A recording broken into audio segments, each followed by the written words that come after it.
The subject of this discussion is I haven't got a job. What can I do? Um, there are there are plenty of things that you can do if you haven't got a job. Years ago, if you lost your job, you just went down to the labour exchange, as you called it then, and got another one. But it isn't really like that these days. It hasn't been for a long time. It's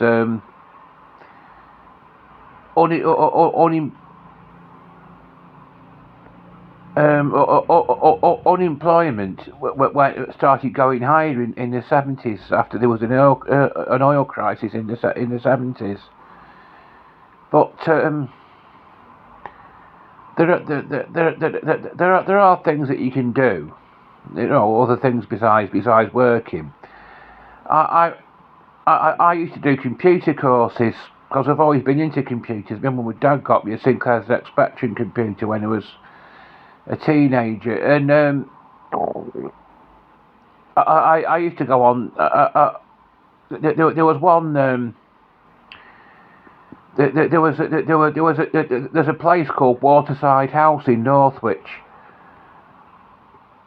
I think they're still there. They're also called Voluntary Action Vale Royal, and they find voluntary jobs for people. And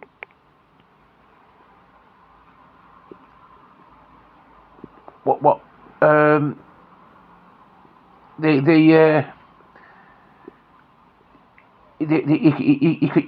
could either go there as a volunteer, or they'd find you a voluntary job somewhere else, or you could just go and do a computer course. They had different courses you could do, and I'll do a video where I'm walking past the place. In fact, I might actually do it today. Actually, put it in my Northwich Cheshire playlist. And I remember saying to my mum, you're still contributing to our society by going to these computer courses if you haven't got a job. People haven't got jobs can still contribute to our society, because if nobody ever went there, they'd have to close it down. They'd be forced to if everyone stopped going there. But there always will be a certain number of people going there. There's part-time college courses you can do if you're on benefits as well. There's voluntary jobs. I've got a voluntary job. It's at a place called the Growzone Garden Centre in Northwich. If you look through the Northwich Cheshire playlist, you can find some videos I've taken there, a few anyway. And they're open 3 days a week, Tuesdays, Wednesdays and Thursdays. I don't go there 3 days a week. You can just pop in there whenever you feel like it. You're not obligated to go there at a certain time or day. When they had to be closed down twice because of COVID, and I did miss going there. But after they reopened, you had to book to go there for they had through a period where you had to book to go there, and because they could only have so many volunteers there at a time.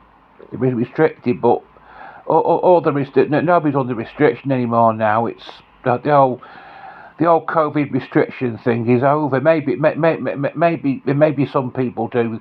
I've got a friend who's absolutely obsessed with COVID. Every time he coughs, he says, "Get yourself tested." Yeah, it's like a sort of paranoia, isn't it, with some people?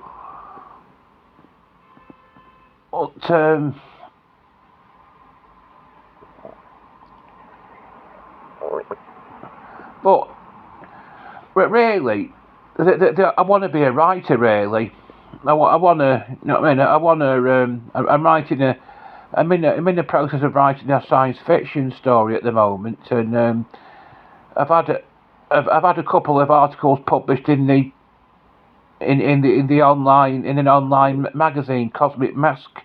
It's published by Doctor Who Appreciation Society.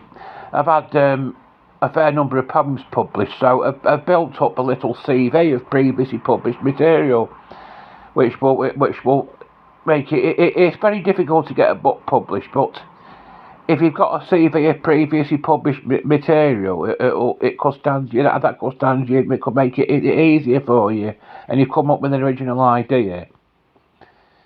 I mean, Doctor Who was an original idea. I think it was loosely based on H.G. Wells, the Time Machine, but instead of it just being the Time Machine, it was like a thing that could.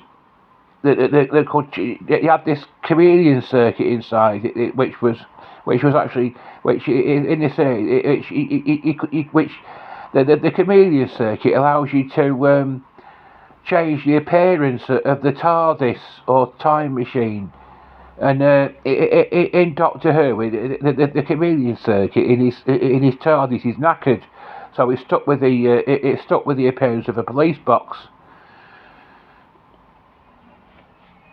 But and it's also bigger on the inside than on the outside, and they've come up with all sorts of original ideas really over the years to make Doctor Who different from most other. It was an original idea right from the word go really, but it was loosely based on H.G. Wells' The Time Machine. Doctor Who started at a time when time travel fiction was in its infancy.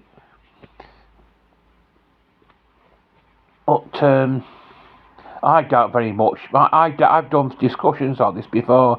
I doubt very much, personally, if time travel ever will be possible. Because how can you? How can you travel backward into a time that doesn't exist anymore, or travel forward into a time that doesn't exist yet? It's I don't know. It's difficult to say really, because I mean 200 years ago they would have thought television was they would have thought the mobile phone that I'm filming this on was a load of low baloney. They would have thought it never happened. So technology's progressed rapidly within the last 200 years, I think, but it's difficult to say, really. I think at this point in time, we don't understand everything at this period of time that we're living in right now. There's some things we don't understand yet. Anyway, this is basically just, an advice video on,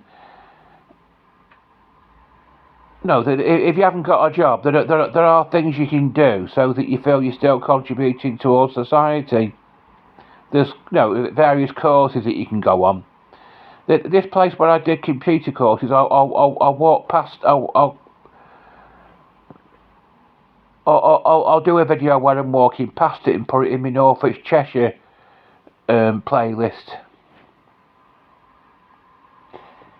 Anyway, this video's dragged on for longer than what I was expecting it to. It's got up to 9 minutes long now. I don't think you need to spend 10 minutes on it. I don't think you need to spend 10 minutes on it. I think I may as well finish it at this point. Ta-ra.